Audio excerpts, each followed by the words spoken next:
Awe na Rijksministeraat op de ting e prome ku lo qual te secretario de Estado Novo Solts Sabou. Ela será conhecido como gevolmachtige minister van de Aruba Corsau e San Martin. Por cierto, San Martin tem gevolmachtige minister Novo.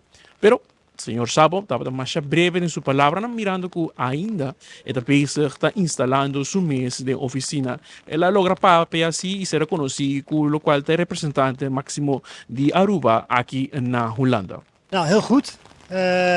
Ik zat daar met de 3 vervolmachte ministers. Voor het laatste keer in de treffenzaal. Dat was wel heel interessant. Ja. We hebben heel lang vergaderd, maar deze gaat na vandaag ook dicht. Ja. Over de renovatie, net zoals verderop in de Ridderzaal. Dus ik heb nog even, want ik ben er 1 keer geweest vroeger. Dit is voor mij de 2e keer. Ja. Dus ik heb nog even rondgekeken van hoe mooi het allemaal is. Ja. Maar de sfeer was goed. Ja. Ook inhoudelijk ging het allemaal prima. Dus ja, ik kijk er met genoegen naar terug. Ik ga eerst naar de Benedenwindse eilanden op 12 augustus. Dus, dan plan ik zo rond begin oktober bovenwinds te gaan naar het orkaanseizoen. Ja, oké. U heeft ook deze laatste dagen met een gesprek met de premier van Aruba. Wat is uw eerste indruk?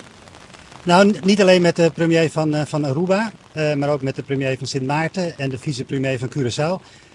Ja, als ik niet alleen met hen, maar ook met de gezaghebbers, eigenlijk met iedereen die ik gesproken heb. Als ik terugkijk, ja, dat waren gewoon hele plezierige gesprekken.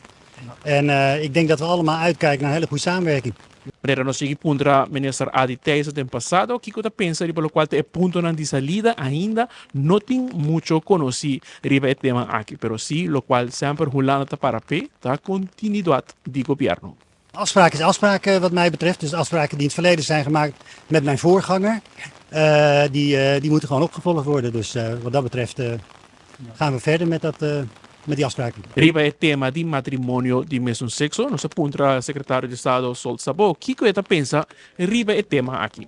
Nou ja, dat horen wij vandaag. Ik ben van het type dat ik zeg van wat mij betreft wel.